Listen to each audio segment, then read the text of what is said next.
അല്ലാഹു നമ്മളെ മറക്കുന്ന സമയമുണ്ട്. അതെപ്പോഴാണ് നമ്മൾ പറയുന്നു പടച്ചവന് മറതിയില്ലാത്തവനാ. അതേ മറതിയില്ലാത്തവന് തന്നെയാണ് പടച്ചവന്. പക്ഷേ അവൻ നമ്മളെ മറക്കുന്നത് നമ്മളവനെ മറക്കുമ്പോഴാ. അതുകൊണ്ടല്ലേ നാളെ പരലോകത്ത് വരുമ്പോൾ ഒരു വലിയ മഹാ അത്ഭുതം അവിടെ നടക്കുകയാണ്. എന്തെന്നറിയോ സഹോദരാ, ഞാനും നിങ്ങളും പടച്ചവന്റെ കോടതിയിൽ വരണമല്ലോ. അവിടെ നടക്കുന്ന ഒരു അത്ഭുതം എന്താണെന്നറിയോ? അല്ലാഹു അവന്റെ സൂറത്ത് താഹ എന്ന അധ്യായത്തിലൂടെ ഖുർആൻ ശരീഫിലൂടെ വ്യക്തമാക്കുകയാ. വമൻ അഅറള അൻ ദിക്രി ഫഇന്ന ലഹു മഈസതൻ ലങ്കാ വനഹ്ശുറുഹു യൗമൽ ഖിയാമത്തി അഅമാ ഖാല റബ്ബി ലിമ ഹസറതനി അഅമാ വഖദ് കുന്തു ബസീറാ ഖാല കദാലിക അതത്ക ആയാതുനാ ഫനസീതഹാ വകദാലികൽ യൗമ തുൻസാ. ഇവിടെ പടച്ചവനെ മറന്നുകൊണ്ട് ജീവിക്കുന്ന ഒരു മനുഷ്യരുണ്ടല്ലോ. അല്ലാഹുവിനെ പാടെ മറന്ന് ജീവിച്ച പെണ്ണേ, നാളെ പരലോകത്ത് പോകുമ്പോ അല്ല നിന്നെ കണ്ട പോലും നടിക്കില്ലല്ലോ. അല്ല നിന്നെ കണ്ടതുപോലും നടിക്കില്ലല്ലോ. നിന്നെ കാണാത്തതുപോലെ പടച്ചവൻ അവിടെ മാറുമല്ലോ. ആ സമയത്ത് ചോദിക്കും, അല്ലാ എന്തു പറ്റി പടച്ചോനെ, എന്നെ നീ മൈൻഡ് ചെയ്യാത്തതെന്താ? ആ സമയത്ത് അല്ലാഹു പറഞ്ഞ മറുപടി എന്തെന്നറിയോ? അത്തത്ക ആയാതുനാ ഫനസീതഹാ. എന്റെ എന്തെല്ലാം ദൃഷ്ടാന്തങ്ങൾ നിന്റെ മുമ്പിൽ വന്നു, എന്നിട്ട് നീ എന്നെ മറന്നില്ലേ? കോവിഡ് വന്നു, പ്രളയം വന്നു, കഷ്ടപ്പാട് വന്നു, നോട്ട് നിരോധനം വന്നു, എല്ലാം വന്നപ്പോ നീ എന്നെ മറന്നില്ലേ?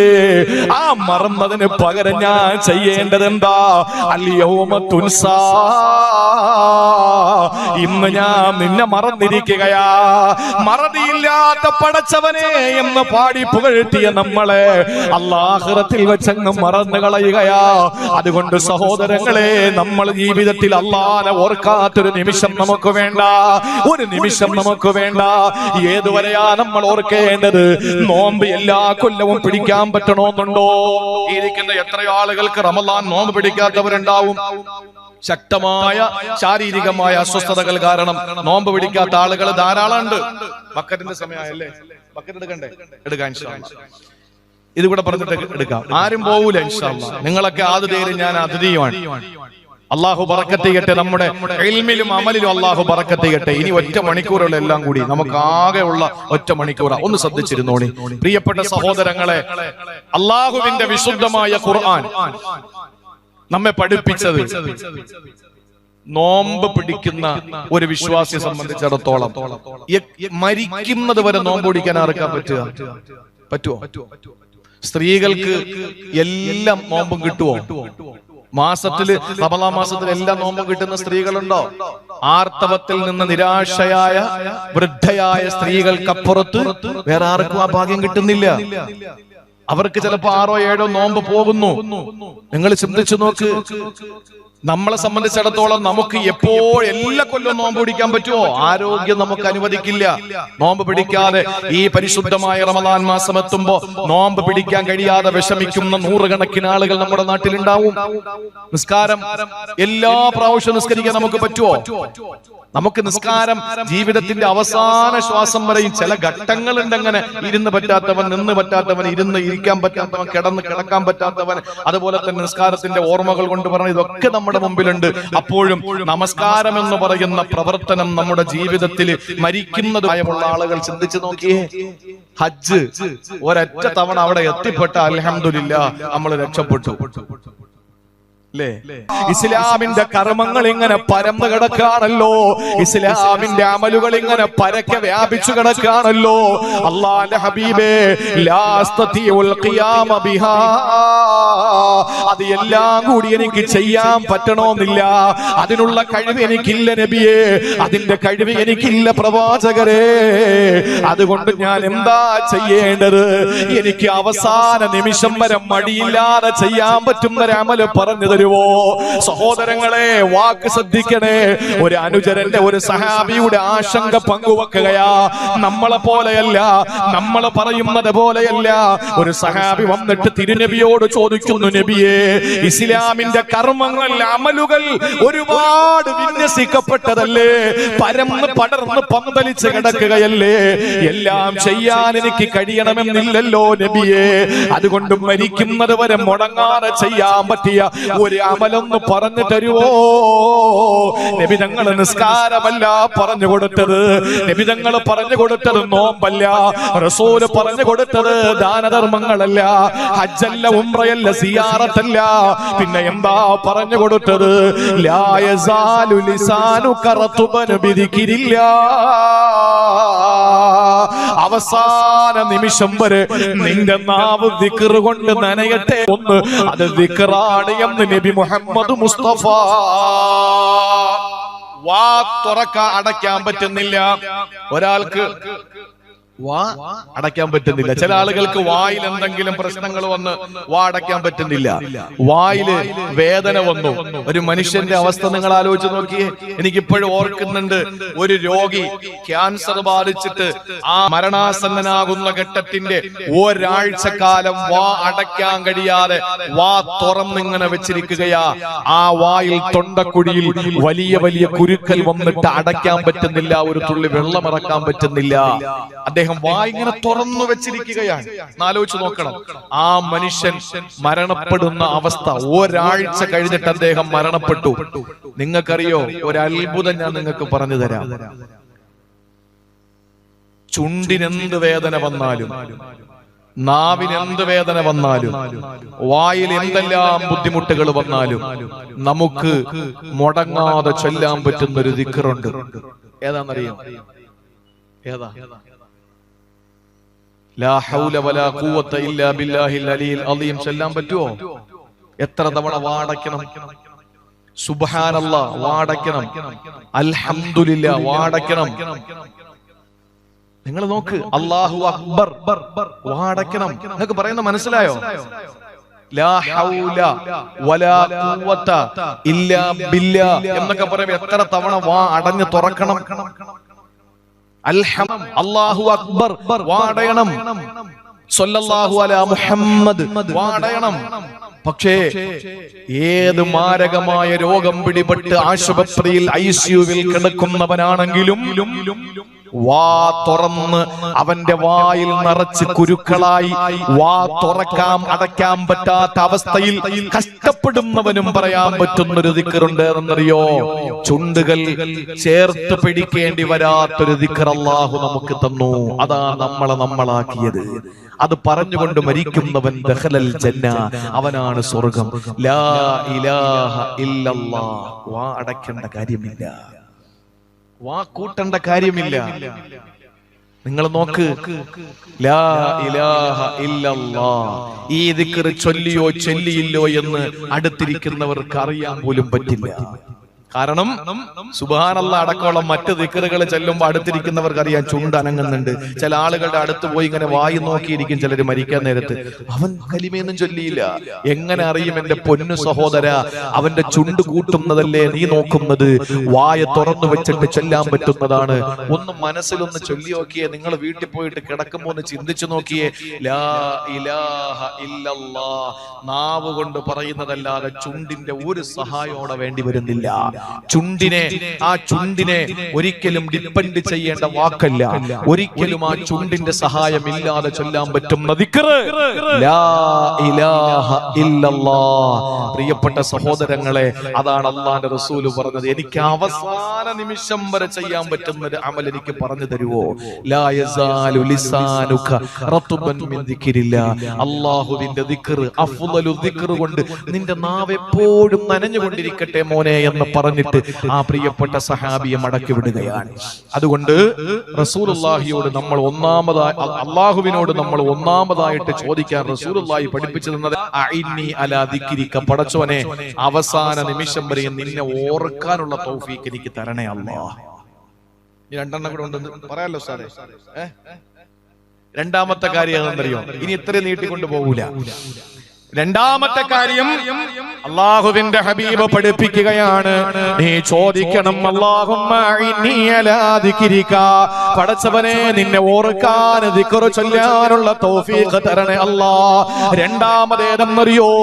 വശുക്രിക, പടച്ചവനെ നിനക്ക് ശുക്ർ ചെയ്യാനുള്ള തൗഫീഖ് തരണേ അല്ലാ. ഈ ഇരിക്കുന്നവരിൽ രണ്ട് ആളുകളെ ഉള്ളൂ, ഈ ഇരിക്കുന്നവരിൽ രണ്ട് വിഭാഗമേ ഉള്ളൂ. സഹോദരങ്ങളെ, ആകാശത്തിന്റെ ചുവട്ടിൽ രണ്ട് വിഭാഗമേ ഉള്ളൂ. അതല്ലാത്ത വിഭാഗങ്ങളെ നമ്മൾ ഉണ്ടാക്കിയതാ, അല്ലാത്ത വിഭാഗങ്ങളെല്ലാം നമ്മൾ നിർമ്മിച്ചതാ, നമ്മൾ നിർമ്മാണം നടത്തിയതാ, നമ്മൾ ഉണ്ടാക്കി വെച്ചതാണ്.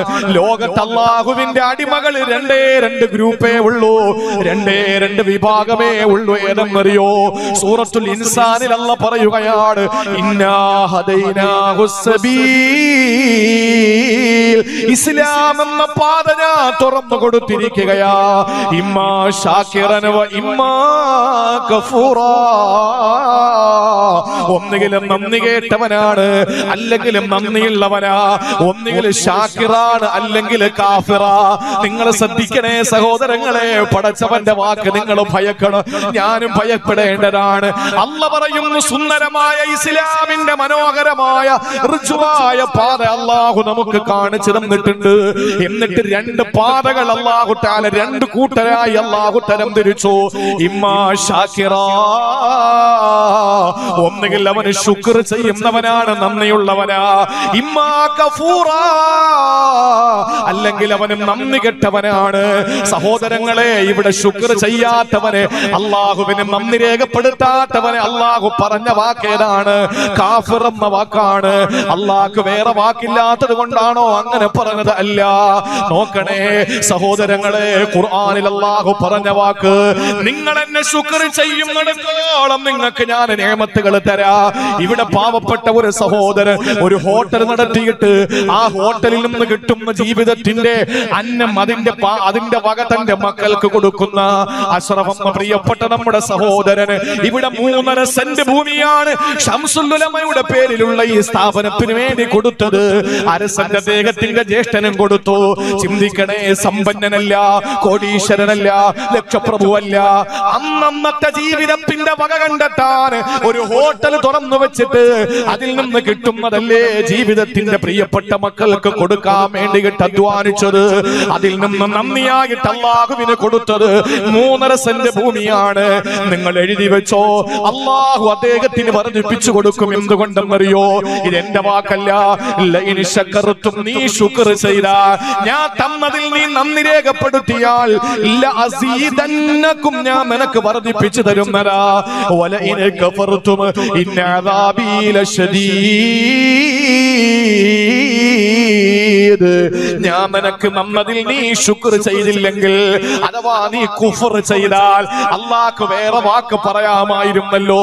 പക്ഷെ അല്ലാഹ് പറഞ്ഞത്, ഞാൻ നിനക്ക് തന്നതിൽ നന്ദികേട് നീ കാണിച്ച, ഇന്ന അദാബി ലശദീദ്, എന്റെ ശിക്ഷ കഠിനമാണ് മോനെ, എന്റെ ശിക്ഷ കഠോരമാണ് മോനെ. അല്ലാഹു നമുക്ക് സമ്പത്ത് തന്നിട്ടുണ്ട്. ആ സമ്പത്ത് പാവപ്പെട്ടവന്റെ വിശപ്പ് മാറ്റാൻ, പാവപ്പെട്ട പെൺകുട്ടിയെ കെട്ടിച്ചയക്കാൻ, പുരമേയാൻ ഭാഗ്യമില്ലാത്തവന് ഒരു പുരമേഞ്ഞു കൊടുക്കാൻ, ചോർന്നൊലിക്കുന്ന ചെറ്റക്കൂരയിൽ കിടക്കുന്നവനെ സഹായിക്കാൻ, ഒരു നേരത്തെ ഭക്ഷണത്തിന് വകയില്ലാത്തവന്റെ അട്ടിക്ക് വക കണ്ടെത്തി കൊടുക്കാൻ. സഹോദരങ്ങളെ, രോഗത്തിന്റെ കാഠിന്യം മൂലം പാടുപെടുമ്പോൾ അവനെ ഒന്ന് ചികിത്സിക്കാൻ വേണ്ടിയിട്ട് സഹായിക്കാൻ മനസ്സ് കാണിച്ചാൽ, അല്ലാഹ് പറയുന്നു, ഞാൻ നിനക്ക് വീണ്ടും വീണ്ടും തരാ. കോരുന്ന കിണറിലെ ഊറാറുള്ളൂ, ഇളനീര് വെട്ടിയിറക്കുന്ന തെങ്ങിൻ മുകളിലാ പിന്നീട് തേങ്ങ വരുന്നത്, കരിക്കുകൾ വരുന്നത്. അവിടെയാണ് ഇളനീര് വീണ്ടും വരിക. കയറ്റുമതി ഉണ്ടെങ്കിലേ ഇറക്കുമതി ഉണ്ടാവുള്ളൂ. ഒരു കടയിലേക്ക് ഇറക്കുമതി വേണോ, എന്നാൽ അവിടെ നിന്ന് സാധനങ്ങൾ കയറ്റുമതി ചെയ്യണ്ടേ. ഇതാണ് അല്ലാഹ് പറഞ്ഞത്, ലഇൻ ശകർതും ലഅസീദന്നകും വലഇൻ കഫർതും മിൻ അദാബി ലശദീദ്. ശുക്ർ വേണം സഹോദരാ. ഇത് പറയുമ്പോ നിങ്ങൾ ചിന്തിക്കും, അല്ലാഹ് എന്ത് തന്നിട്ടാ ഞാൻ ശുക്ർ ചെയ്യേണ്ടത്? എന്നെ യൂസുഫ് അലിയെ പോലെ സമ്പന്നനാക്കിയില്ലല്ലോ, എന്നെ രവിപിള്ളയെ പോലെ കോടീശ്വരനാക്കിയില്ലല്ലോ, എന്നെ ബ്രൂണൈ സുൽത്താനെ പോലെ കക്കൂസിന്റെ ക്ലോസറ്റ് പോലും സ്വർണം കൊണ്ട് നിർമ്മിച്ച, സ്വർണം പൂശിയതല്ല, കക്കൂസിലെ ക്ലോസറ്റ് പോലും സ്വർണ്ണാഭരണം കൊണ്ട് നിർമ്മിച്ച ബ്രൂണൈ സുൽത്താൻ, അദ്ദേഹത്തെ പോലെ അല്ല എന്നെ ആക്കിയില്ലല്ലോ. ഞാൻ ചോദിക്കട്ടെ, അല്ല ഒന്നും തന്നില്ലെന്നാണോ നിങ്ങൾ കരുതുന്നത്? ഒരു മനുഷ്യന് പാതിരാത്രി ഉറങ്ങാൻ കിടക്കുകയാ.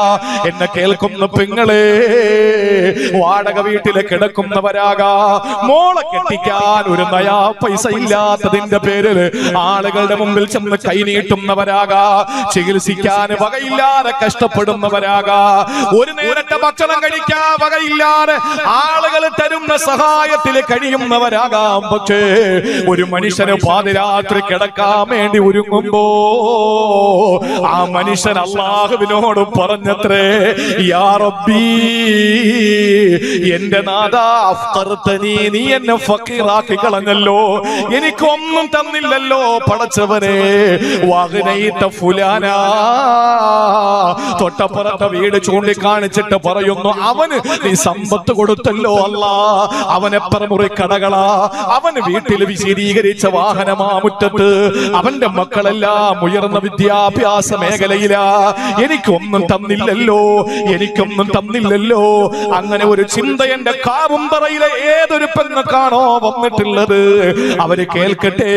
ആ മനുഷ്യൻ എന്നിട്ട് കിടന്നുറങ്ങി. ഉറക്കത്തിലതാ ആ നാട്ടിലെ സാലിഹായൊരു മനുഷ്യൻ വരികയാ. എന്നിട്ട് ആ മനുഷ്യനെ എഴുന്നേൽപ്പിച്ചു അത്രേ, എണീക്കടാ, നീ ഉറങ്ങാണോ? ഒരു സാലിഹായ മനുഷ്യനാ. അവര് വന്നിട്ട് ഈ മനുഷ്യനോട് പറഞ്ഞു, എന്നെ ഫക്കീറാക്കി അല്ലാ, അപ്പുറത്തുള്ള വീട്ടുകാരനെ സമ്പന്നനാക്കി കളഞ്ഞല്ലോ എന്ന് ചിന്തിച്ചിട്ട് കിടന്ന മനുഷ്യന്റെ അടുക്കൽ വന്നിട്ട് സാലിഹായ മനുഷ്യന്, സാത്വികനായ ഒരു മനുഷ്യൻ വന്നിട്ട് പറഞ്ഞു, എഴുന്നേക്ക്. എന്താ എഴുന്നേറ്റിരുന്നപ്പോൾ ചോദിച്ചതെന്നറിയോ? നിന്റെ കണ്ണ് വിൽക്കുന്നുണ്ടോ?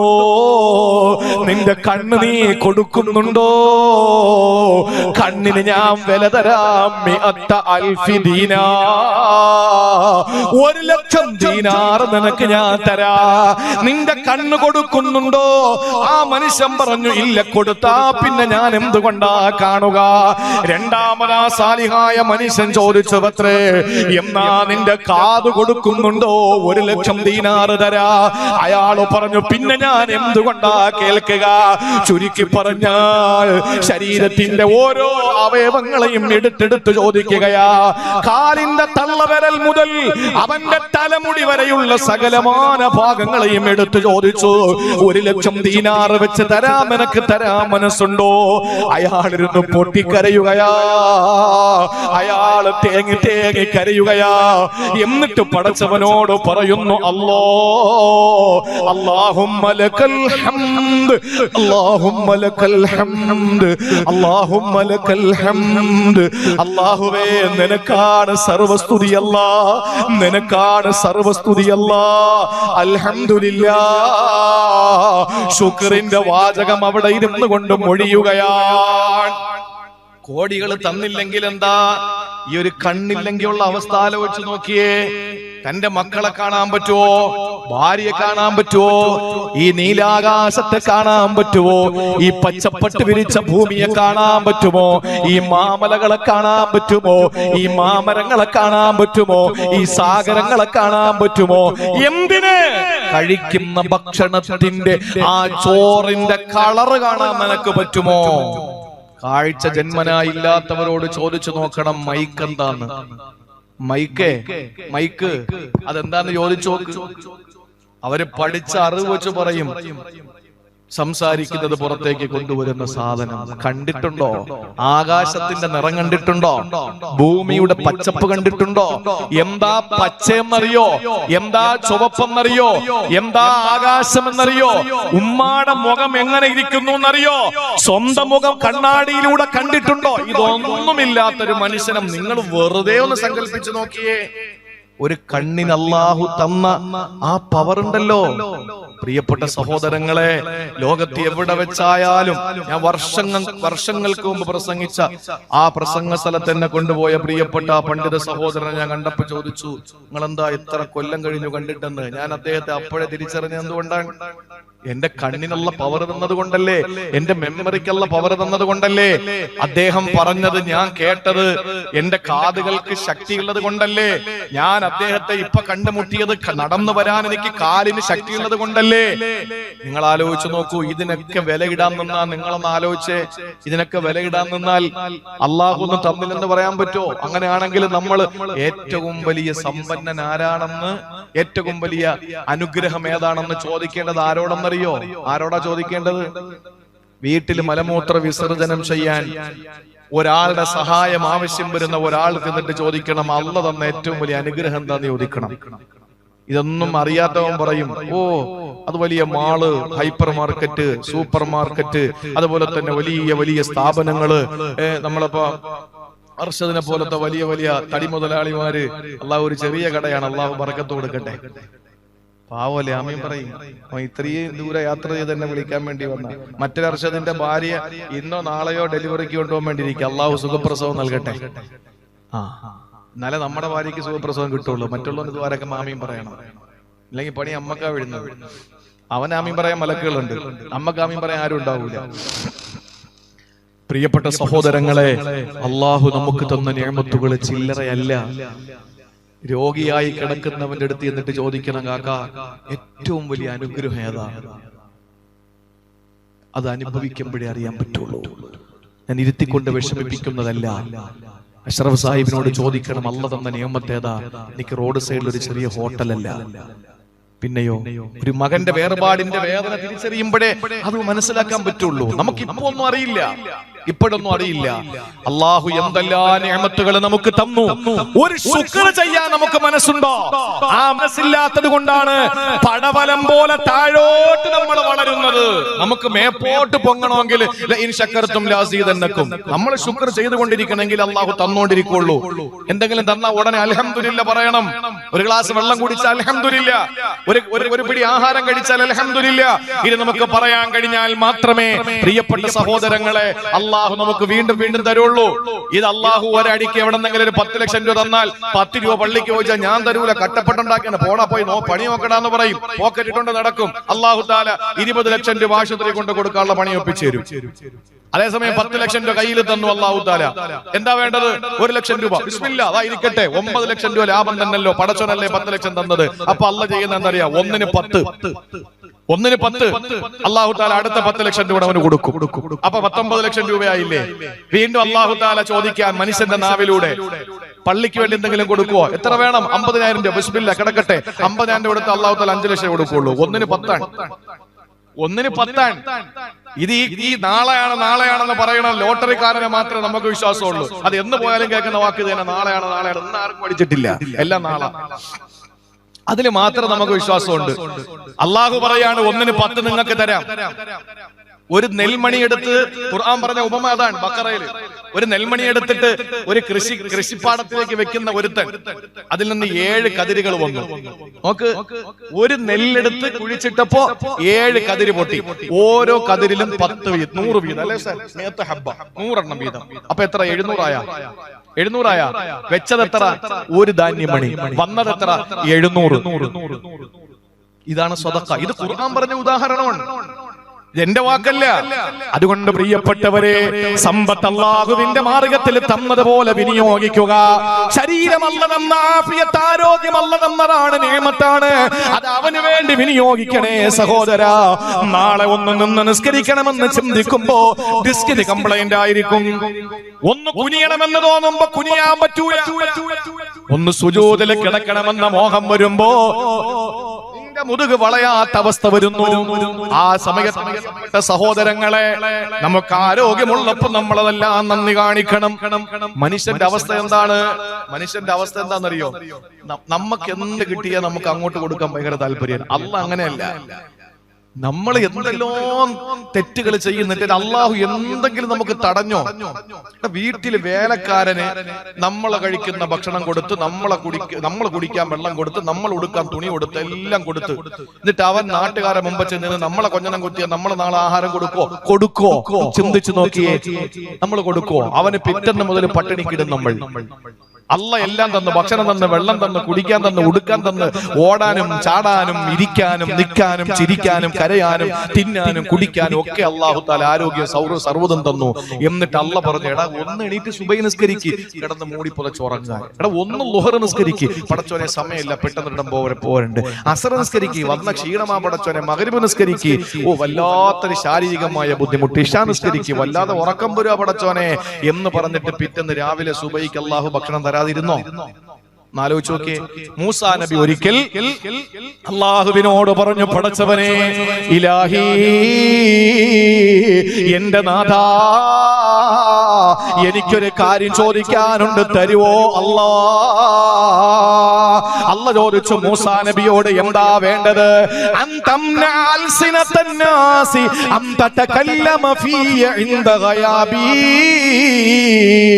ഞാനില്ലാത്തപ്പോ എന്നെ പറ്റി പലതും പറയുന്നുണ്ട് ജനങ്ങള്, അതൊന്ന് പിടിച്ചു കെട്ടാൻ പറ്റുമോ? മൂസാ നബി ചോദിച്ച വാക്ക്, ഞാൻ പ്രസംഗിച്ചെന്ന് പോകുമ്പോ എന്തെല്ലാം നിങ്ങൾ എന്നെ പറ്റി പറയും അല്ലേ? ഞാൻ നാളെ തിരുവനന്തപുരത്തെ പരിപാടി, ഞാൻ അവിടെ പോയി നിങ്ങളെ പറ്റി എന്തെല്ലാം പറയും. ഞാൻ മോശമൊന്നും പറയില്ല, നിങ്ങളും എന്നെ പറ്റി മോശമൊന്നും പറയില്ല. ഞാൻ പറഞ്ഞത് പിടിച്ചു കെട്ട, ഈ കാറ്റടിക്കുന്നിടത്തൊക്കെ വേലി കെട്ടാൻ പറ്റുമോ എന്ന് ചോദിക്കുന്നത് പോലെ നമ്മളെ കൊണ്ട് പറ്റുമോ ഈ ആളുകളെ എല്ലാം തടഞ്ഞു നിർത്താൻ? എന്തെല്ലാം പറയുന്നുണ്ട് ആളുകൾ, എന്തെല്ലാം നമ്മളെ പറ്റി പറയുന്നുണ്ട്. ഈ പറയുന്നവർക്ക് ചെന്നിട്ട് അങ്ങനെയല്ല കാക്ക, അങ്ങനെയല്ല അളിയ, അങ്ങനെയല്ല മാമ, അങ്ങനെയല്ല കൊച്ചാപ്പ, അങ്ങനെയല്ല അമ്മാവ എന്ന് പറഞ്ഞിട്ട് നമുക്ക് നടക്കാൻ പറ്റുമോ? അങ്ങനെയാണെങ്കിൽ ഒരു മനുഷ്യന് ജീവിതം ഉണ്ടോ? സാർത്ഥവാഹകർ സംഘം മുന്നോട്ട് നായകളെ കുരയ്ക്കും. പോകുന്ന സ്ഥലത്ത് കല്ലെടുത്തെറിയാൻ നിന്നാൽ ലക്ഷ്യസ്ഥാനത്ത് എത്തൂല. ഇവിടുന്ന് നേരെ ഇറങ്ങി കോഴിക്കോടേക്ക് പോകാൻ വേണ്ടിയിട്ട് നടന്നു പോവാൻ ഈ വഴിയിൽ നിൽക്കുന്ന പട്ടികൾ നായകളെ കുരയ്ക്കുന്നുണ്ട്. ഓരോ നായയും കല്ലെടുത്തെറിഞ്ഞുകൊണ്ട് നീ കോഴിക്കോട് എത്തൂല. നീ എന്തു വേണം? കുരയ്ക്കുന്ന പട്ടികൾ കുരച്ചോട്ടെ, നീ മുമ്പോട്ട് പോകണമെങ്കിൽ നിനക്ക് ലക്ഷ്യസ്ഥാനത്ത് എത്താൻ പറ്റുള്ളൂ.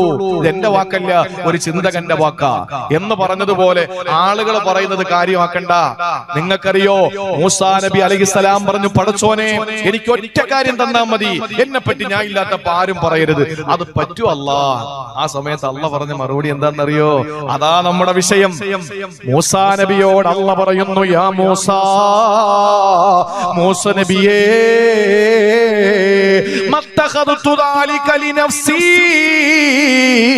നീ ഈ ആഗ്രഹം പറഞ്ഞല്ലോ, ഇത് എനിക്ക് പോലും ഞാൻ വെച്ചിട്ടില്ല. അല്ല പറയാൻ, ഞാൻ എനിക്ക് പോലും വെച്ചിട്ടില്ല. ഇന്നി ഖലഖ്തുഹും, ഞാനാണ് ജനങ്ങളെ സൃഷ്ടിച്ചത്. അല്ല പറയുന്നു, ഞാനാണ് അവർക്ക് റിസ്ക് കൊടുത്തത്, ഞാനാണ് അവർക്ക് ആഫിയത്ത് കൊടുക്കുന്നത്. എന്നിട്ട് അവര് പറയുന്നു, എനിക്ക് ഭാര്യ മക്കളുണ്ടെന്ന്. അല്ല പറയാ, ഞാൻ ജന്മം കൊടുത്ത് സൃഷ്ടിച്ച്, ഞാൻ ചാപ്പാടും കൊടുത്ത്, ഞാൻ കഴിക്കാനുള്ള ആരോഗ്യം കൊടുത്ത്, എല്ലാം ചെയ്ത് കൊടുത്തിട്ടും ഇവന്മാര് പറയുന്ന നീ കേട്ടില്ലേ മൂസാ നബിയെ, എനിക്ക് ഭാര്യയുണ്ട് മക്കളുണ്ട് എന്ന്. അല്ല ആരാ? പടച്ചോൻ എവിടത്തെയാടാ എന്നൊക്കെ ചോദിക്കുന്നുണ്ടല്ലോ. പ്രത്യേകിച്ച് 2022 ജനുവരി മാസം 2024 ജനുവരി മാസം 22 ഇന്നലത്തെ ദിവസം അല്ലേ? ആ ദിവസം മനസ്സിലായല്ലോ എന്താന്ന്? 2024 ജാനുവരി മാസം 22 തീയതി എന്താന്ന് മനസ്സിലായല്ലോ? ഇന്ത്യ കണ്ട ഏറ്റവും വലിയ കറുത്ത ദിനം. അതവിടെ നിൽക്കട്ടെ, തൽക്കാലം ഞാൻ അത്രേ പറയുന്നുള്ളൂ. അപ്പൊ ആ ദിനത്തില് പല ആളുകളും ചോദിക്കുക, അല്ല എവിടെ നിന്ന് വന്നതാ, എന്താ പടച്ചോയി എന്ന് പറയാ. നമ്മൾ ആ ഭാഗത്തെ പറ്റിയിട്ടൊന്നും പറയുന്നില്ല, പേടിച്ചിട്ടോ ഒന്നുമല്ല, അതിന്റെ ആവശ്യമില്ല. എന്തിനാ നമ്മൾ ആ കാര്യം പറയേണ്ടത്? കാര്യമില്ലല്ലോ. പക്ഷെ അള്ളാഹു എവിടാ, പടച്ചോൻ എവിടാ, എന്താടാ ഈ അള്ളാ, എന്നാടാ റബ്ബ് ഉണ്ടായതെന്നും പറഞ്ഞിട്ട് ചോദിക്കുന്ന കുറെ വിവരം കെട്ട എക്സ് മുസ്ലിം എടോ, കഴിച്ച ഭക്ഷണത്തിന്റെ മലമെന്ന് വിളിച്ചാൽ മതി. അതിനെന്തിനാ എക്സ് ബിരിയാണി എന്ന് പറയുന്നത്? എക്സ് പായസം എന്ന് പറയുന്നത് എന്തിന്? അതിന്റെ പേര് കൊടുത്താൽ പോരെ. ആ പേരെ നിങ്ങൾക്ക് അർഹതയുള്ളൂ, അല്ലാതെ അതിന് മുമ്പത്തെ പേര് പറയേണ്ട കാര്യമില്ലല്ലോ. അങ്ങനെ നിരീശ്വരവാദ പ്രസ്ഥാനങ്ങളിലൂടെ കടന്നു വന്നിട്ട് പടച്ചവനെ തെറിവിളിക്കുന്നവരോട് പറയാനുള്ളത്, നിങ്ങൾക്ക് അല്ലാഹു ഉടുക്കാനും കുടിക്കാനും തിന്നാനും ഉറങ്ങാനും എല്ലാത്തിനും ആഫിയത്ത് തരുന്നത്, ആരോഗ്യം തരുന്നത്, സർവ്വ സാധനങ്ങളും സാമഗ്രികളും ചരക്കുകളും മുതലുകളും തരുന്നത് എന്തുകൊണ്ടെന്നറിയോ? മൂസാ നബിയോട് അല്ലാഹു പറഞ്ഞു, ഇന്നി ഖലഖ്തുഹും വഅർസുഖുഹും വഉആഫീഹിം, ഞാൻ എല്ലാം കൊടുത്തു. യഖൂലൂന ഇത്തഖറത സാഹിബത്തൻ വവലദാ, എന്നിട്ട് അവർ പറയുന്നു എനിക്ക് ഭാര്യ മക്കളുണ്ടെന്ന്. മൂസാ മത്തഖതു ദാലിക ലിനഫ്സി, ഞാൻ എനിക്ക് പോലും അങ്ങനെ ഈ ശത്രുക്കൾ എനിക്കില്ലാത്തൊരവസ്ഥ ഞാൻ ആക്കിയിട്ടില്ല. എനിക്ക് ശത്രുക്കളുണ്ട് മൂസാ, അതുകൊണ്ട് അക്കാര്യം നീ എന്നോട് ചോദിക്കണ്ട. ഞാൻ എന്റെ വിഷയം എന്താണെന്നറിയോ? അല്ല എല്ലാം തന്നിട്ട് നമ്മൾ ധിക്കരിക്കുന്നു. എന്റെ സഹോദരങ്ങളെ, എന്നിട്ട് അല്ല എന്തെങ്കിലും തടയുന്നുണ്ടോ? ഈ ഇരിക്കുന്ന സഹോദരിമാര്, പുരുഷന്മാരുടെ ഒരു 3 ഇരട്ടി സഹോദരിമാരുണ്ട്. ആ സഹോദരിമാരോട് ചോദിക്കണം, നാളത്തെ ബ്രേക്ക്ഫാസ്റ്റിന് എന്താ നിങ്ങൾ കഴിക്കാൻ വേണ്ടി തീരുമാനിച്ചെന്ന് ചോദിച്ചു നോക്കിയാൽ ദാരിമി ഉസ്താദെ അവര് പറയും, മാവ് ആട്ടി വെച്ച്, അങ്ങനല്ലേ ആട്ടി വെക്കാന്നല്ലേ, മാവ് എന്താ പറയാ, മാവ് റെഡിയാക്കി വെച്ച് കുഴച്ചു വെക്കുക. മാവ് കുഴച്ചു വെച്ചിട്ടാ വന്നത്, അരി എടുത്ത് മാറ്റി വെച്ചിട്ടാ വന്നത്, കടല വെള്ളത്തിട്ടിട്ടാ വന്നത്, പയറ് വെള്ളത്തിലിട്ടിട്ടാ വന്നത്, ഫ്രിഡ്ജിൽ നിന്ന് ഫ്രിഡ്ജിൽ നിന്ന് എന്താണ് ഇറച്ചി എടുത്ത് മാറ്റി വെച്ചിട്ടാ വന്നത്, ചിക്കൻ പീസാക്കി വെച്ചിട്ടാ വന്നത്. കാരണം വാഴലല്ലേ, തിരിച്ചു ചെന്നാ പിന്നെ സമയം കിട്ടിയെന്ന് വരൂല, രാവിലെ എണീറ്റിട്ട് ഉണ്ടാക്കാനുള്ളതല്ലേ എന്നൊക്കെ നമ്മൾ പറയും. എന്നിട്ട് നാളെ എന്താ ദിവസം? വ്യാഴാഴ്ച. ഈ വ്യാഴാഴ്ച ദിവസത്തിന്റെ പ്രഭാത ഭക്ഷണത്തെ ബുധനാഴ്ചത്തെ രാത്രിയിൽ തയ്യാറാക്കി വെച്ചിട്ട് വന്ന പെങ്ങന്മാരോട് ചോദിക്കുകയാണ്, നാളത്തെ സുബഹി അല്ലെങ്കിൽ നാളത്തെ ളുഹർ ഇന്ന് നിങ്ങൾ അള്ളാഹ്ക്ക് വേണ്ടി നിസ്കരിച്ചു നോക്ക്. അല്ല പറയും എനിക്ക് വേണ്ട കൊണ്ടുപോടാന്ന് പറയും. അള്ളാഹ്ക്ക് അന്നന്ന സമയത്തുള്ള പ്രസന്റ്ലി സാധനം മതി, അള്ളാഹ്ക്ക് ഫ്രഷ് മതി. നമ്മളോ നാളത്തെ ആഹാരം ഇപ്പോഴേ റെഡിയാക്കി വെച്ച്. അല്ല പറയുന്നത് എന്താ? എനിക്ക് നിങ്ങൾ ഇപ്പോഴത്തെ ഇശ എന്നാ എന്നിട്ട് പോയി കിടന്ന് ഉറങ്ങിക്കും. നാളെ നേരം വെളുക്കുമ്പോൾ നിങ്ങൾക്ക് ഞാൻ ആയുസ് തന്നിട്ട് നിങ്ങൾ എണീറ്റ് സുബഹീകരിച്ചാൽ മതി. അള്ളാഹു എത്ര കരുണയുള്ളവനാണ്, എന്തെല്ലാം നമുക്ക് തന്നു, എന്നിട്ടൊരു ശുക്ർ ചെയ്യാൻ നമുക്ക് കഴിയുന്നില്ലെങ്കിൽ അതുകൊണ്ടാണ് പറഞ്ഞത് ദുആരക്കണേ, അഇന്നി അലാ ദിക്രിക വശുക്രിക. അവസാനിപ്പിക്കട്ടെ. മൂന്നാമത്തെ കാര്യമേതെന്നറിയോ? വഹുസ്നി ഇബാദതിക. മൂന്നാമത് ചോദിക്കാൻ പറഞ്ഞത് ഹുസ്നുൽ ഇബാദയാ. എന്താ ഈ ഹുസ്നുൽ ഇബാദ? അതുകൊണ്ട് പറഞ്ഞിട്ട് നിർത്തിക്കൊള്ളാം. ഈ ഹുസ്നുൽ ഇബാദ എന്ന് പറഞ്ഞാൽ എന്താ പ്രിയപ്പെട്ട സഹോദരങ്ങളെ? നമ്മളെ അല്ലാഹു തആല ഈ ലോകത്ത് അയച്ചെന്തിനാ? ഹുസ്നുൽ ഇബാദയ്ക്കാണ്. അല്ലാതെ വലിയ കണ്ടെയ്നർ നിറച്ച് അമല് കയറ്റി അങ്ങ് വിടാൻ വേണ്ടിയിട്ടല്ല. ആര് ഒത്തിരി കൊണ്ടുപോകുന്നു എന്ന് അള്ളാഹ് കാണേണ്ട കാര്യേ ഇല്ല. ഒരു ഹദീസിൽ കാണാം, തിഹാമ പർവ്വതത്തിന്റെ വലിപ്പത്തിന് അമലുകളുമായിട്ട് വരുന്ന ചില ആളുകളുണ്ട്. അല്ല പറയാണ്, ഇവനൊന്നും ആ അമല് ചെയ്തതിൽ ആത്മാർത്ഥത ഇല്ലാത്തത് കൊണ്ട് തന്നെ യജ്അലുഹുല്ലാഹു ഹബാഅൻ മൻസൂറ, ധൂമധൂളി പോലെ, ബലൂൺ പൊട്ടും പോലെ, കുമിള പൊട്ടും പോലെ അല്ലാഹു തആല പൊട്ടിച്ചങ്ങ് കളയും. ഒരു ഉപയോഗം ഇല്ലാതെ ആവും. ഏതമല്? തിഹാമ പർവ്വതത്തിന്റെ വലിപ്പത്തിന് അമലുകളുമായിട്ട് പോകുന്ന ആളുകൾ. ഒരുപാട് കൊണ്ടുപോണ്ട. എന്തിനാണ് നമ്മളെ നിയോഗിച്ചത്? തബാറകല്ലദീ ബിയദിഹിൽ മുൽകു വഹുവ അലാ കുല്ലി ഷൈഇൻ ഖദീർ അല്ലദീ ഖലഖൽ മൗത വൽ ഹയാ ലിയബ്ലുവകും അയ്യുകും അഹ്സനു അമലാ. അല്ലാഹ് പറയുകയാണ്, നിങ്ങളെ ഞാൻ സൃഷ്ടിച്ചത് എന്തിനെന്നറിയോ? ലിയബ്ലുവകും അയ്യുകും അഹ്സനു അമലാ. ആരാണ് ഹുസ്നുൽ അമൽ ചെയ്തതെന്നറിയാനാ, അല്ലാതെ ആരാണ് ഒത്തിരി ചെയ്തതെന്ന് അറിയാൻ വേണ്ടിയിട്ടല്ല. ലിയബ്ലുവകും അയ്യുകും അക്സറു അമലാ. ആരാണ് അധികം ചെയ്തതെന്ന് അറിയാൻ വേണ്ടിയിട്ടല്ല. പിന്നെയോ അല്ലാഹ് പറഞ്ഞത് അഹ്സനു അമലാ. ആരാണ് നല്ലത് ചെയ്തതെന്ന് അറിയാൻ വേണ്ടിയിട്ടാ. സഹോദരങ്ങളെ, അല്ലാഹ് സ്വീകരിക്കുന്നതും അത് തന്നെയാണ്. വിശുദ്ധ ഖുർആനിൽ അല്ലാഹ് പറയുന്നു, ഉലൈകല്ലദീന നതഖബ്ബലു അൻഹും അഹ്സന മാ അമിലൂ. അല്ലാഹ് ഖബൂൽ ചെയ്യുന്ന അമൽ അഹ്സനായ അമലാണ് ഹുസ്നുൽ ഇബാദയാ. അത് എങ്ങനെ ഉണ്ടാക്കാമെന്ന് ഞാൻ പറയാ. സഹോദരങ്ങളെ, പരലോകത്ത് പ്രതിഫലം തരുന്നതും അതിന് തന്നെയാണ്. ലിയജ്സിയഹുമുല്ലാഹു അഹ്സന മാ അമിലൂ. ഒരു മനുഷ്യൻ ചെയ്ത അമലുകളിൽ അഹ്സനായ ഹുസ്നായ അമലിനെ അല്ലാഹ് പ്രതിഫലം കൊടുക്കുകയുള്ളൂ. അല്ലാഹുവേ, ഈ സദസ്സിന്റെ ബറക്കത്ത് കൊണ്ട് ഞങ്ങളുടെ ഇബാദത്തിനെ ഹുസ്നുൽ ഇബാദ ആക്കണേ അല്ലാഹ്. അതിനെന്താ വേണ്ടതെന്നറിയോ? 3 കാര്യങ്ങൾ ചെയ്താൽ മതി. ഇന്ന് അമല് ചെയ്യാൻ വേണ്ടി പറയാൻ ഇൻഷാ അല്ലാഹ്. ആ കാര്യം ഞാൻ പറയുമ്പോഴേക്കും നമ്മുടെ സമയം തീരും. അപ്പോഴും നമുക്ക് നിർത്താൻ ദുആ ചെയ്യാം. 3 കാര്യം ചെയ്തോളി. ഇന്നത്തെ ഈ രാത്രി മുതൽ അള്ളാഹുവിന് വേണ്ടി നമ്മൾ ചെയ്യുന്ന അമലുകൾ ഹുസ്നുൽ ഇബാദയാകാൻ വേണ്ടി 3 കാര്യങ്ങൾ ചെയ്യും. അതുവരെ ആരും എഴുന്നേക്കരുത്. 1ാമത്തെ കാര്യം, നമ്മുടെ വീട്ടിൽ ഇപ്പൊ ഒരു പണിക്കാരനെ നിർത്തി. നമ്മുടെ വീട്ടിൽ അല്ലെങ്കിൽ കടയിൽ ഒരു സ്റ്റാഫ് ഉണ്ട്. ഇപ്പൊ അങ്ങനെയാണല്ലോ. ഉറക്കം വരുന്നില്ലല്ലോ. ഇല്ല. ഒരാള് ഒരു ഷോപ്പിൽ ഒരു സ്റ്റാഫിനെ നിർത്തി. എന്നിട്ട് നമ്മൾ ഇങ്ങനെ കസേരയിട്ട് അവിടെ ഇരിക്കാൻ. നമ്മൾ അതിന്റെ GM ആണ്, അല്ലെങ്കിൽ MD ആണ്, എന്തോ ആയിക്കോട്ടെ, അല്ലെങ്കിൽ മേലധികാരിയാണ്, എന്തോ ആയിക്കോട്ടെ. നമ്മൾ അവിടെ നിൽക്കുന്നു എന്ന് കണ്ടാൽ ഈ സ്റ്റാഫ് നല്ലപോലെ പണിയെടുക്കോ ഇല്ലേ? എടുക്കൂലേ? എടുക്കും. ഇനി നമ്മൾ അവിടെ ഇല്ല. നമ്മളവിടെ ഇല്ല. പക്ഷേ ക്യാമറ വെച്ചിട്ടുണ്ട്. നമ്മൾ വീട്ടിലിരുന്ന് ക്യാമറയിലൂടെ നോക്കിക്കൊണ്ടിരിക്കുകയാണെന്ന് അറിഞ്ഞാലും ഇയാൾ നല്ലപോലെ പണിയെടുക്കൂലേ? നല്ലതുപോലെ പണിയെടുക്കും. കാരണം എന്താ? ആദ്യം പറഞ്ഞത് ഏത്? നമ്മൾ ആ പ്രസന്റിലി അവിടെ ഇരുന്നിട്ട് അയാൾ ചെയ്യുന്ന പണി, നമ്മൾ കൊട്ടേഷൻ അല്ലെങ്കിൽ നിർദ്ദേശം കൊടുത്തുകൊണ്ടിരിക്കുന്ന പണിയിൽ നമ്മൾ അയാളെയും കാണുന്നുണ്ട്, അയാൾ നമ്മളെയും കാണുന്നുണ്ട്. രണ്ടാമത് പറഞ്ഞത് CCTV ക്യാമറ വെച്ചിട്ട് നമ്മൾ റൂമില് അല്ലെങ്കിൽ ഓഫീസിൽ ഇരിക്കുകയാണ്, പണിക്കാരൻ അവിടെ പണിയെടുക്കാൻ. അതില് സത്യസന്ധമായി പറഞ്ഞാൽ നമ്മൾ അയാളെ കാണുന്നുണ്ട്, അയാൾ നമ്മളെ കാണുന്നില്ല. അയാള് നമ്മളെ കാണുന്നില്ല, നമ്മൾ അയാളെ കാണുന്നുണ്ട് ക്യാമറ വെച്ചിട്ട്, അല്ലേ? എങ്കിലും അയാൾ പണിയെടുക്കൂലേ? ഇതിന്റെ പേരാണ് ഹുസ്നുൽ ഇബാദ. ഈ ഇഹ്സാൻ എന്ന് വേണമെങ്കിൽ നമുക്കതിന് പറയാം. അല്ലാഹുവിന്റെ റസൂൽ പറഞ്ഞത് എന്താണ്? അന തഅബുദല്ലാഹ കഅന്നക തറാ.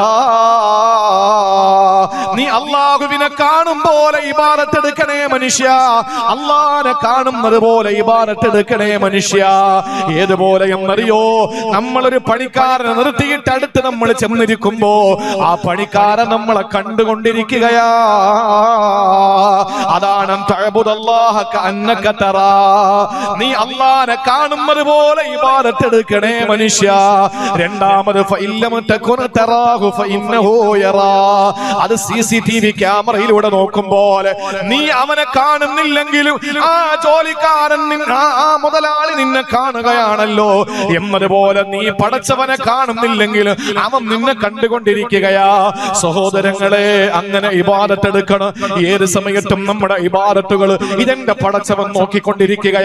സത്യത്തിൽ ഞാൻ അല്ലാഹുവിനെ കാണുന്നില്ലെങ്കിലും അവൻ കണ്ടുകൊണ്ടിരിക്കുകയാണെന്ന ബോധം വന്നാൽ അതിന്റെ പേരാണ് ഹുസ്നുൽ ഇബാദ. നല്ല ഇബാദത്ത് എന്ന് പറയുന്നത് അതാണ്. ഒന്ന് അപ്പൊ നമ്മുടെ ജീവിതത്തിൽ എപ്പോഴും എന്തായിരിക്കണം? അല്ലാഹ് എന്നെ കണ്ടോണ്ടിരിക്കാൻ. ഞാൻ കാണുന്നില്ലെങ്കിലും അവൻ എന്നെ കണ്ടോണ്ടിരിക്കാൻ. ഏത് ഇബാദത്തും അങ്ങനെ തന്നെ ആയിക്കോ. ഇപ്പോ ആരാ ഒരു 10,000 രൂപ പറയുന്നതെന്ന് ചോദിച്ചു. നമ്മുടെ വീട്ടിൽ അടുക്കി വെച്ചിരിക്കുന്ന നോട്ട് നമുക്ക് നമ്മുടെ ഭാര്യയ്ക്ക് മാത്രമേ അറിയുള്ളൂ. പക്ഷെ ഇത് അറിയുന്ന അല്ലാഹ് ഉണ്ടല്ലോ. എല്ലാരും പറയുന്നത് എന്താണെന്നറിയോ? പൈസ ഇല്ല, പൈസ ഇല്ല, പൈസ ഇല്ല. ഈ മോടിയേറി രാത്രി 12 മണിക്ക് നാളെ മുതൽ ഒരു നോട്ടും പ്രാബല്യത്തിലില്ലെന്നെങ്ങാനും പറഞ്ഞു കഴിഞ്ഞാൽ രാവിലെ മുതൽ അടുത്ത ബാങ്ക് എവിടെ അവസ്ഥ? നടുവണ്ണൂർ. അവിടത്തെ മുമ്പിൽ നമ്മൾ ഹാജറായിട്ടുണ്ടാവും. തലേ ദിവസം ഒന്നുമില്ലാന്ന് പറഞ്ഞവനാ. ഒന്നുമില്ലാത്തവനെ ബാങ്കിന് ഉപയോഗിക്കുന്നതിന് സകല മാളത്തിരുന്നവരെ പുറത്തിറക്കാൻ മോഡിക്ക് കഴിഞ്ഞു. അത് വിജയിച്ചോ പരാജയപ്പെട്ടോ എന്നുള്ളത് ചിരിക്കാനല്ലാതെ നമുക്ക് വേറെ മറുപടിയൊന്നുമില്ല. ഏതോ ആയിക്കോട്ടെ, പ്രിയപ്പെട്ട സഹോദരങ്ങളെ, നമ്മുടെ ജീവിതത്തിൽ നമ്മൾ ചെയ്യുന്ന ഏത് പ്രവൃത്തിയാണെങ്കിലും അല്ലാഹ് കാണുന്നുണ്ട്. അല്ലാഹ് കാണുന്നുണ്ട്. ഒന്ന്, അതിന്റെ പേരാണ് ഹുസ്നുൽ ഇബാദ. ഇനി രണ്ടാമത് എന്ത് ചെയ്യണമെന്നറിയോ? അല്ലാഹുവിന്റെ റസൂൽ പറയുകയാണ്, ഒരാളെ ഉപദേശിക്കുമ്പോൾ നബി തങ്ങൾ പറയുന്നു, സഹാബാ സ്വല്ലി സ്വലാത്ത മുവദ്ദിഈ. നീ നിസ്കരിക്കുമ്പോൾ അവസാനത്തെ നിസ്കാരക്കാരനെ പോലെ നിസ്കരിക്കണേ. ഇന്ന് നിങ്ങൾ വീട്ടിൽ ചെന്ന് കിടന്നുറങ്ങുമ്പോ നാളെ സൂര്യൻ ഉദിക്കുന്നതിന് മുമ്പ് സുബഹി നിസ്കാരത്തിന് വേണ്ടി സടകുടഞ്ഞെഴുന്നേക്കുമല്ലോ. ആ സമയത്ത് നിങ്ങൾ ചിന്തിക്കേണ്ടത് എന്തെന്നറിയോ? അല്ലാഹ്, ഇതെന്റെ അവസാനത്തെ നിസ്കാരമാ. അടുത്ത ളുഹറിന്റെ ബാങ്ക് പള്ളിയിൽ കേൾക്കുമ്പോൾ എന്റെ മയ്യത്ത് കൊണ്ടുവച്ചിട്ട് ആളുകൾ നിസ്കരിക്കേണ്ടി വരുന്നു. പടച്ചോറബേ, ഇതെന്റെ ജീവിതത്തിലെ അവസാനത്തെ നിസ്കാരമാണെന്ന് ചിന്തിച്ച് നിസ്കരിക്കുമോ? ആ ഇബാദത്ത് ഹുസ്നുൽ ഇബാദയാ. ഈ വഅള് പറയുമ്പോൾ ഞാൻ ചിന്തിക്കേണ്ടത് വഅള് നന്നാകണമെങ്കിലും മൈക്ക് നന്നായാ പോരാ, ആളുകൾ ഉണ്ടായാ പോരാ, പിരിവ് നടന്നാ പോരാ, പ്രിയപ്പെട്ടവരെ എന്റെ മാനസികമായ നല്ല മൂടുണ്ടായാ പോരാ. അതിനപ്പുറത്തും മറ്റൊരു കാര്യമുണ്ട്. ഇതെന്റെ അവസാനത്തെ പ്രസംഗമാ. ഇനി അള്ളാന്റെ ദീൻ ഒരാളുടെ മുമ്പിൽ പറയാൻ എനിക്ക് പറ്റൂലെങ്കിലോ എന്ന ചിന്തയിൽ ഞാൻ പ്രസംഗിച്ച ആ പ്രസംഗത്തിന്റെ പേര് ഹുസ്നുൽ ഇബാദ. നോമ്പ് പിടിക്കുമ്പോ ചിന്തിക്കേണ്ടത്, അല്ലാ ഇതെന്റെ അവസാനത്തെ നോമ്പാ. പള്ളിക്ക് വേണ്ടി കൊടുക്കുമോ? പാവപ്പെട്ടവന് വേണ്ടി കൊടുക്കുമോ? ശംസുൽ ഉലമാ തങ്ങളുടെ പേരിൽ സംഘടിപ്പിച്ച പരിപാടിയിൽ കൊടുക്കുമോ? എണീറ്റ് കൊണ്ട് 10,000 രൂപ പറയാണ്. അവന്റെ മനസ്സിൽ ഹുസ്നുൽ ഇബാദ ആകുന്നത് എങ്ങനാണ്? ഇനി എന്റെ ദുനിയാവിൽ ഒരു നയാ പൈസ സദഖ കൊടുക്കാൻ പറ്റൂല. ആ ഒരു ചിന്തയിൽ സദഖ കൊടുക്കുമ്പോഴാണ് ഹുസ്നുൽ ഇബാദയാവുക. വഅള് കേൾക്കാൻ വേണ്ടി വന്നിരിക്കുമ്പോ മൊബൈലും കുത്തി അല്ലെങ്കിൽ കോട്ടുമായിട്ട് ഉറങ്ങി തൂങ്ങി ഇങ്ങനെ ഇരിക്കുമ്പോഴല്ല ഹുസ്നുൽ ഇബാദയാവുന്നത്. അല്ലാ ഇനി എനിക്ക് ദുനിയാവിൽ വഅള് കേൾക്കാൻ പറ്റൂല, ഇതെന്റെ ഒടുക്കത്തെ വഅള് കേൾപ്പാ. ആ രീതിയിൽ ഇങ്ങനെ സാഗൂതം ഇരിക്കുമ്പോഴാണ് അതിന് ഹുസ്നുൽ ഇബാദയാവുക. എന്ന് പറഞ്ഞാൽ ചെയ്യുന്ന കാര്യത്തിൽ കമ്മിറ്റ്മെന്റ് വേണമെന്നായി പറയുന്നത്. അവസാനത്തെ കാര്യമാണ് ഞാൻ ചെയ്യാൻ പോകുന്നത്. മക്കളെ വാരിയെടുത്ത് മുത്തം കൊടുക്കുന്നു, ഭാര്യയെ സന്തോഷിപ്പിക്കുന്നു. ആ സമയത്തൊക്കെ ചിന്തിക്കണം, അതിനൊരു ആത്മാർത്ഥത വേണമെങ്കിൽ നമ്മൾ ചിന്തിക്കേണ്ടത്, പടച്ചോനെ ഇതെന്റെ അവസാനത്തെ എന്റെ മക്കളോടൊത്തുള്ള ദിവസം. ആ ഒരു ചിന്ത എപ്പോഴുണ്ടാവും, അതിന് ഹുസ്നുൽ ഇബാദ എന്ന് പറയും. അള്ളാഹു തൗഫീഖ് തരട്ടെ. ഇനി മൂന്നാമത്തേത്, സഹോദരങ്ങളെ, അള്ളാഹുവിന്റെ റസൂല് പറയുകയാണ്, ഹുസ്നുൽ ലന്നി മിൻ ഹുസ്നിൽ ഇബാദ. ഹുസ്നുൽ ലന്നി മിൻ ഹുസ്നിൽ ഇബാദ. ഹുസ്നുൽ ഇബാദത്തിൽ പെട്ടത് എന്തെന്നറിയോ? അല്ലാഹുവിനെ പറ്റിയിട്ടുള്ള നല്ല ഭാവന. എന്നെ മാത്രം അല്ലാഹു എന്തിനിങ്ങനെ പരീക്ഷിക്കുന്നു? ചിന്തിക്കരുതേ. എന്നെ മാത്രം അല്ലാഹു എന്തിന് ദരിദ്രനാക്കി? ചിന്തിക്കല്ലേ. അല്ലാഹു എന്നെ മാത്രം എന്തിനാ ഇങ്ങനെ സങ്കടപ്പെടുത്തുന്നത്? ചിന്തിക്കല്ലേ. മരിക്കുന്ന സമയത്ത് എങ്ങനാണോ ചിന്തിക്കുന്നത് അല്ലാഹുവിനെ പറ്റി, ആ നിലയിൽ നമ്മൾ റബ്ബിനെ കണ്ടുമുട്ടുമെന്നാ എപ്പോഴും ചിന്തിക്കണം. അല്ലാ ഞാനങ്ങ് മരിച്ച ഓടി നിന്റെ അടുത്ത് വരാല്ലോ റബ്ബേ.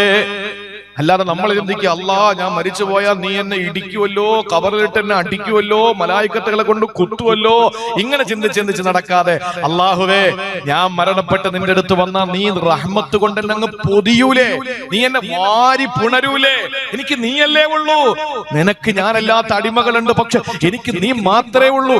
ആ ഒരു ചിന്തയിൽ ഹുസ്നുൽ ലന്ന്, നല്ല ഒരു ഭാവന, അത് നമ്മുടെ ജീവിതത്തിൽ വന്നാൽ അല്ലാഹുവിന്റെ റസൂൽ പറയുന്നു, മിൻ ഹുസ്നിൽ ഇബാദ. അതാണ് ഇബാദത്തിന്റെ ഹുസ്ന്. ഇത് മൂന്നുമാണ് ചോദിക്കാൻ റസൂലുള്ള പറഞ്ഞത്. മുആദേ, നിന്നെ ഞാൻ വല്ലാതെ ഇഷ്ടപ്പെടുകയാണ്. 2 തവണ പറഞ്ഞിട്ട് മുആദ് തങ്ങളെ കൈപിടിച്ചിട്ട് പറയണം, ഒരൊറ്റ നിസ്കാര ശേഷവും പറയാതിരിക്കരുത്. ലാ തദഅന്ന, നീ മുടങ്ങരുത്, ഉപേക്ഷിക്കരുത്, നിശ്ചയം നീ ഉപേക്ഷിക്കരുത്. എന്താ പറയേണ്ടത്? അല്ലാഹുമ്മ അഇന്നി അലാ ദിക്രിക വശുക്രിക വഹുസ്നി ഇബാദതിക. അല്ലാഹുവിന്റെ ദിക്റിനും അവനോടുള്ള ശുക്റിനും നല്ല ഇബാദത്ത് കാഴ്ചവെക്കാനും നീ എനിക്ക് തൗഫീഖ് തരണേ അല്ലാഹ്. ഈ സദസ്സിന്റെ ബറക്കത്ത് കൊണ്ട് അല്ലാഹു നമുക്ക് തൗഫീഖ് തരട്ടെ. ഈ സദസ്സിന്റെ ബറക്കത്ത് കൊണ്ട് അല്ലാഹു നമ്മളെ അനുഗ്രഹിക്കട്ടെ. അതുകൊണ്ട് ഏത് സമയത്തും അല്ലാഹുവിനെ നമ്മുടെ മനസ്സിൽ, നമ്മുടെ റബ്ബിനെ നമ്മുടെ മനസ്സിൽ കൊണ്ട് നടക്കണം, താലോലിക്കണം. അൻഫാസിയായ ദിക്ർ എന്ന് പറഞ്ഞ് മഹാന്മാര് പഠിപ്പിക്കുന്നുണ്ട്. ശ്വാസം മുകളിലേക്ക് വലിക്കുമ്പോ അല്ലാഹ്, തിരിച്ചു വിടുമ്പോ അല്ലാഹ്. അങ്ങനെ നമ്മൾ സങ്കല്പിച്ച് നടന്നാൽ പിന്നെ ഓരോ ശ്വാസോച്ഛ്വാസത്തിന് തസ്ബീഹിന്റെ കൂലി അല്ലാഹു രേഖപ്പെടുത്തുകയാണ്. ഈ സരസിന്റെ ബറക്കത്ത് കൊണ്ട് അല്ലാഹു നമ്മളെ ആ വിഭാഗത്തിൽ ഉൾപ്പെടുത്തി അനുഗ്രഹിക്കുമാറാവട്ടെ.